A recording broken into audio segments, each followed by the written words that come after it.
Bienvenidos a la clase maestra del sistema constructivo en seco, Drywall. Este sistema está oficialmente aprobado en el Perú mediante la Resolución Ministerial número 177-2003, Vivienda, emitida el 26 de agosto del año 2003. En esta sesión revisaremos 4 puntos fundamentales. 1. El sistema constructivo en seco Drywall como tal. 2. Los componentes del sistema. 3. Las ventajas que ofrece. 4. El proceso constructivo. Comencemos con la definición. El drywall es un sistema constructivo moderno y alternativo al tradicional o convencional. Su principio consiste en reemplazar los materiales tradicionales por materiales seguros, livianos, resistentes e industrializados. Como podemos ver en las imágenes de obra, las estructuras se levantan de forma limpia, logrando edificaciones con soluciones seguras, confortables, más económicas y, sobre todo, en mucho menor tiempo que una construcción tradicional. Pasemos al segundo punto, los componentes. Al ser un sistema totalmente en seco, los muros, tabiques, entrepisos, cielos rasos y las estructuras de los techos están constituidos por 4 elementos principales.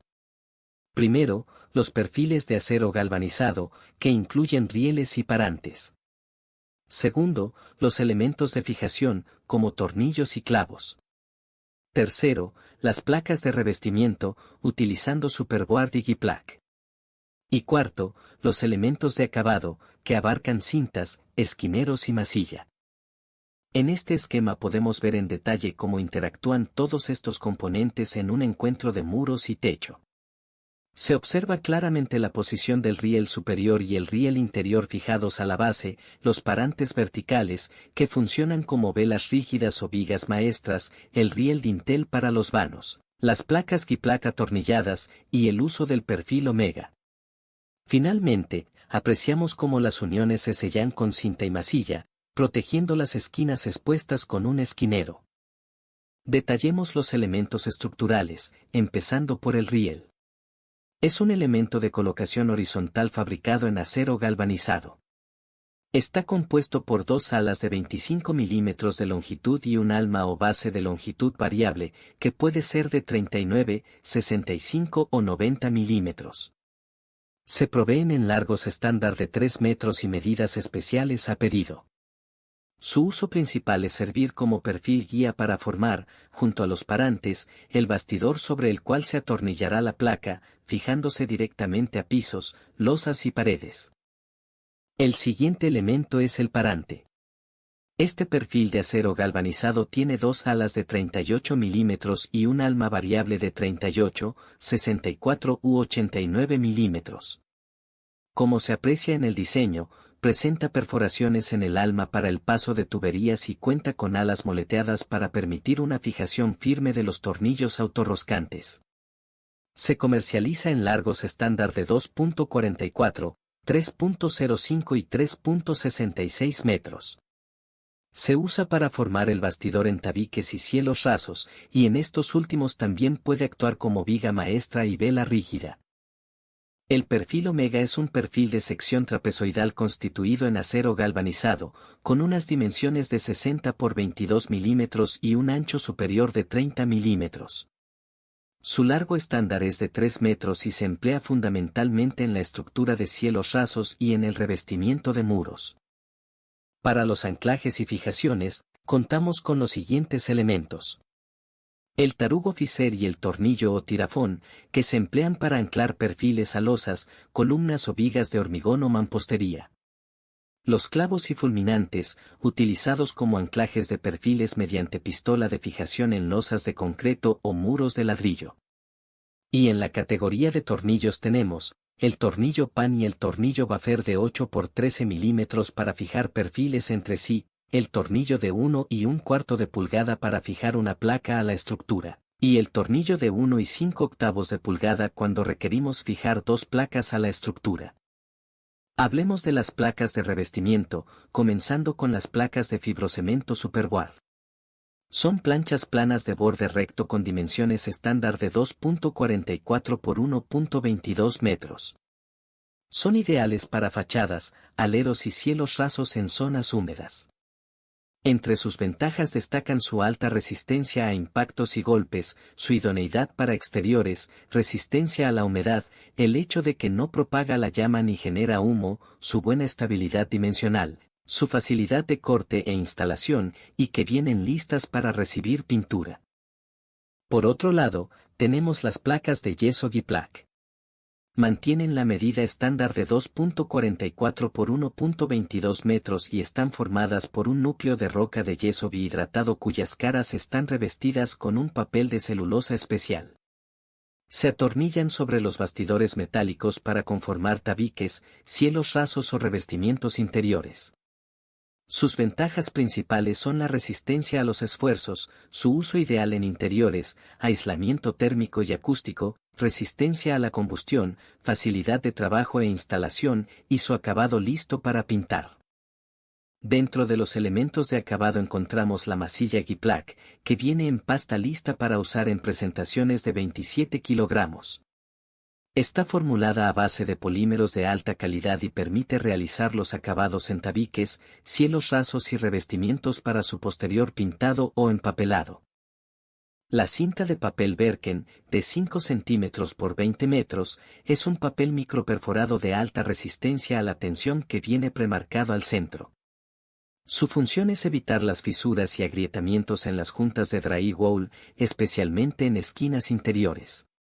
Las instrucciones indican aplicar masilla, presionar la cinta con una espátula para retirar el exceso, aplicar una segunda capa de masilla, dejar secar bien y lijar. La cinta de malla autoadhesiva de fibra de vidrio, como la Junta Pro de Volcán, viene en rollos de 5 centímetros por 45 metros. Al estar formada por fibras cruzadas y ser autoadhesiva, cuenta con alta resistencia a la tracción y se emplea principalmente para realizar reparaciones en las placas y cubrir juntas longitudinales. Para proteger los cantos en ángulos salientes, utilizamos esquineros. Tienen una medida de 32 por 32 milímetros, arista redondeada y un ángulo ligeramente inferior a 90 grados, con perforaciones para el atornillado y la penetración de la masilla. Se proveen en largos de 2.44 y 3.05 metros, y pueden ser de metal, de vinil recto o de vinil curvo para diseños con arcos. Revisemos las ventajas generales del sistema. Ofrece una gran versatilidad en el diseño, permite aplicar una diversidad de acabados, reduce los plazos de ejecución y facilita el mantenimiento. Además, elimina los desperdicios, reduce el costo y tiempo en las instalaciones sanitarias, eléctricas y de comunicaciones, proporciona un eficiente comportamiento térmico y acústico, resiste al fuego, es ligero disminuyendo el peso muerto sobre la estructura, reduce los costos de transporte y asegura un costo final de obra inferior a la construcción tradicional con un buen acabado. Una ventaja crítica es la sismo resistencia. A diferencia de la albañilería tradicional, que bajo la acción de un sismo sufre fisuras horizontales, verticales o diagonales que pueden llevar al colapso del muro, en el sistema drywall las paredes absorben correctamente los movimientos. Esto reduce al mínimo los riesgos de daños o derrumbamientos, el muro no colapsa y el riesgo de desprendimiento de piezas es mínimo. Otra ventaja clave es el bajo peso. Si comparamos un muro de drywall frente a un muro de ladrillo, el drywall pesa entre 20 a 25 kilogramos por metro cuadrado, mientras que el bloque de ladrillo pesa entre 200 a 250 kilogramos por metro cuadrado. Esta enorme diferencia reduce de forma considerable las cargas muertas, disminuyendo su impacto en la estructura del edificio y abaratando los costos de la cimentación. Haciendo un balance final entre albañilería versus drywall, podemos resumir 7 beneficios del drywall. 1. Reducción de peso, lo que significa menor gasto estructural. 2. Menor ancho de tabiquería, ganando mayor área útil. 3. Reducción de mano de obra. 4. Flexibilidad en diseño y modificaciones.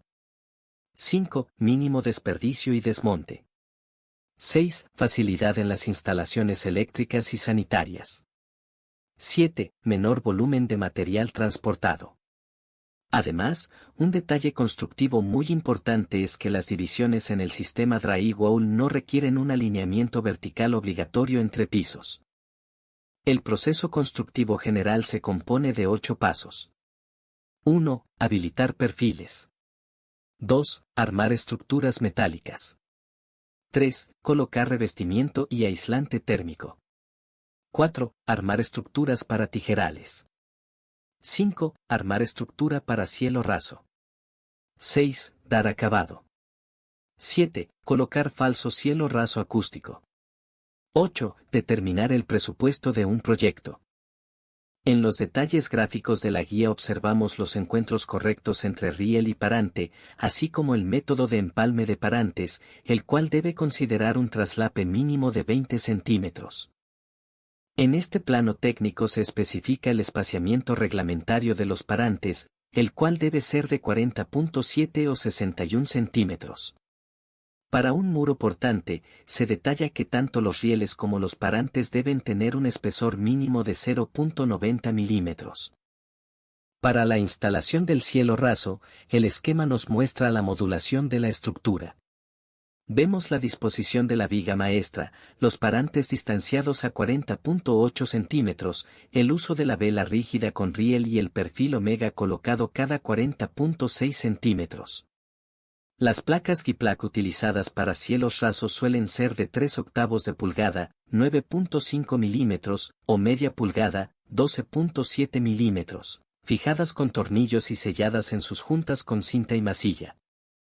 Finalmente, el proceso de acabado requiere un sellado minucioso de juntas y masillado, aplicando la cinta de papel o de malla sobre la unión y cubriéndola con capas sucesivas de masilla para lograr una superficie totalmente invisible y homogénea. Para cerrar la clase, revisaremos de forma práctica el paso número 1, cómo habilitar perfiles. Nos enfocaremos en los materiales, las herramientas y el procedimiento. Los materiales metálicos base que utilizaremos son los parantes en medidas de 38, 64 y 89 milímetros, y los rieles en medidas de 39, 65 y 90 milímetros. Las herramientas manuales indispensables para este trabajo son 4. 1. Wincha o cinta métrica. 2. Lápiz de carpintero. 3. Tijera para cortar metal o hojalatera. 4. Una escuadra metálica. El procedimiento consiste en 4 pasos sencillos. 1. Determinar las medidas de los rieles y parantes según lo indicado en el plano. 2. Medir y marcar la medida determinada en cada uno de los perfiles con ayuda de la wincha y el lápiz. 3. Escuadrar la medida del perfil y proyectar esa línea alrededor de las caras del perfil con la escuadra. 4. Realizar el corte preciso del perfil con la tijera de metal. Como vemos en las imágenes reales de soporte, se realiza el marcado con el lápiz, se asienta la escuadra sobre el perfil galvanizado para asegurar la perpendicularidad del trazo y, posteriormente, se ejecuta el corte de manera segura utilizando los guantes de protección y la tijera de metal. Muchas gracias por su atención.